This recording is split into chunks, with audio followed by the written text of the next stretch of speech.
que a veces en el ejercicio de la profesión es muy difícil tomar un tiempo para sentarse a pensar una exposición en la forma que lo debemos hacer y sobre todo teniendo la calidad de los expositores y de la gente presente. Así que también quiero pedirle un poco a ustedes disculpas por alguna contrariedad que por ahí uno pueda tener, o simplemente porque podemos o no coincidir con algunas cuestiones que yo pueda decir que lo miro desde un ámbito que lo vemos los abogados. En el análisis que hacíamos, a ver cómo planteábamos la cuestión, a poco que íbamos empezando a armar, decíamos cómo lo planteamos al tema, como para que sea un disparador en tan poco tiempo. Y hemos resuelto, o he resuelto, plantearlo desde dos preguntas. ¿Es posible aplicar nuevos métodos probatorios o institutos modernos con viejos dogmas?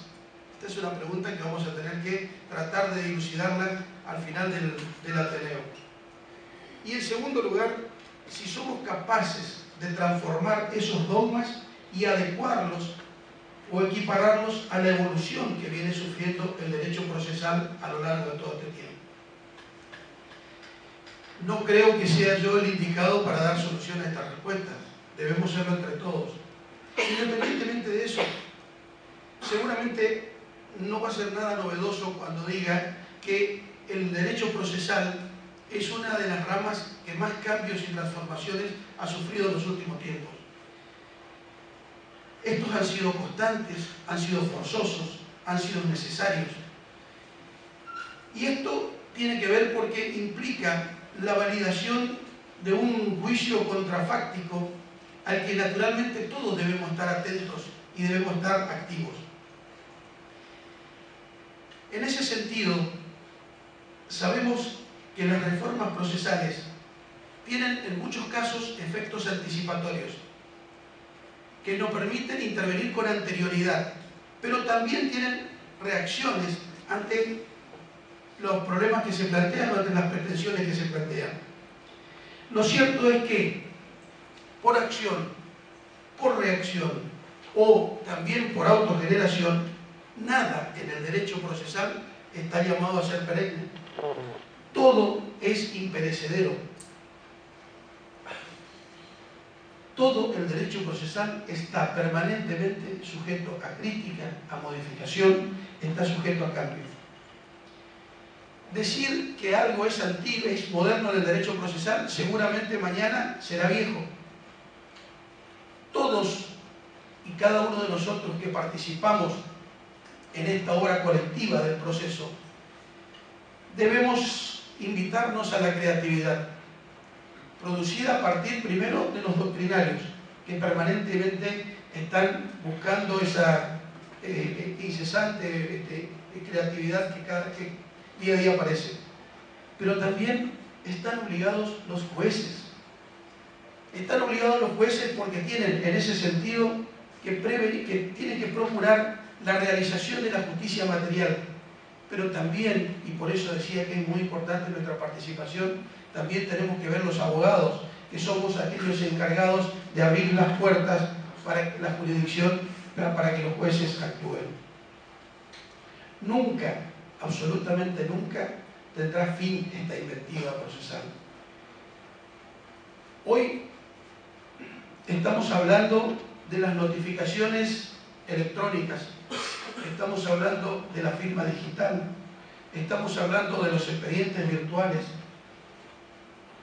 Y yo decía el otro día en una conferencia que hoy recordaba el doctor Ábalos en la presentación del nuevo sistema penal, procesal penal, que la verdad es que cuando uno sale a distintas provincias y explica cómo funciona la justicia en nuestra provincia, en la mayoría de los casos no tienen, como dijo uno de los colegas presidentes de otra jurisdicción, una sana envidia. La misma envidia que le tenemos nosotros, le decía yo, un saludo para el amigo Amílcar Aguirre, por la falta de colegiación legal en nuestra provincia. Pero de todas maneras, esa sana envidia estaba expuesta porque nosotros tenemos tribunales en cantidades suficientes. Tenemos jueces, trabajadores, en la mayoría, 90 y pico por ciento, independientes, honestos, probos, muchísimos empleados trabajadores. Y resulta que nos encontramos a veces con una problemática que tiene que ver con la imposibilidad de aplicación de estas nuevas metodologías, de estas nuevas inventivas, porque estamos todavía metidos con viejos dogmas. Hay una interrelación muy importante que debe tenerse en cuenta siempre cuando hablamos de institutos procesales modernos o cuando hablamos de medios probatorios modernos. Pienso que tan importante es este planteo de institutos procesales modernos o la prueba informática y una serie de elementos probatorios más, como también la modernización y actualización de las actitudes que tenemos cada uno de nosotros. No está escindido uno de otro.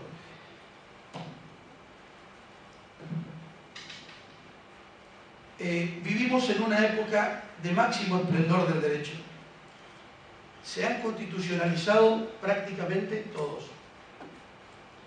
No hay espacio para la restricción de la intervención del Poder Judicial. Este es el siglo del Poder Judicial, lo dijeron algunos, por la trascendencia que tiene, por la trascendencia y por la significativa participación que le cabe en este tiempo. Sin embargo, a pesar de todo ello, existen todavía grandes resquicios ya superados de positivismo y legalismo extremo, que es un obstáculo para equiparar esta evolución del derecho procesal a la evolución de estas mentes y estos dogmas. Hay todavía cierta resistencia para eso. Y permítaseme dar simplemente dos ejemplos: el amparo y las medidas cautelares. El amparo y las medidas cautelares, el amparo sobre todo fue para su época un proceso revolucionario. No estaba establecido en ninguna norma y tampoco estaba constitucionalizado.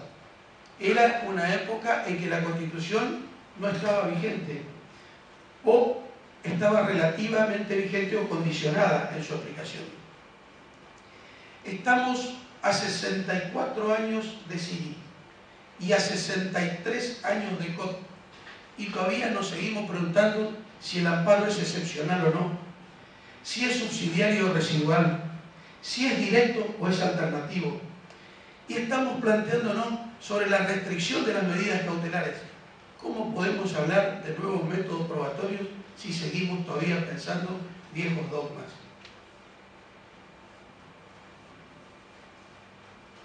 Cuando el amparo se constitucionalizó y lo tuvimos en la Constitución Nacional y lo hemos recepcionado en muchas de las constituciones provinciales, resulta que aparecieron entonces, luego del gran auge del amparo que sirvió en mucho tiempo, durante muchísimo tiempo, para resguardar los derechos que estaban conculcados con urgencia, resulta que empezamos a decir, ¿y la división de poderes? Hay que respetar la división de poderes. Y también empezamos a hablar de los límites al control de oficio de constitucionalidad. Luego salimos con las limitaciones probatorias, mayor debate o prueba, restricciones a las materias sometidas al amparo, y etcétera, etcétera, etcétera. Y seguimos poniéndole dogmas y seguimos perdiendo el tiempo con aquellos viejos dogmas para una acción que en algún momento fue pionera y que hoy, después de que está constitucionalizada y que la tenemos para ejercitarla, nosotros estamos interpretándola con viejas enseñanzas. Hoy los derechos tienen reconocida efectividad. La propia Constitución así lo hace. Pero esa Constitución que genera el derecho operativo, luego se diluye en la aplicación. Si la violación de la Constitución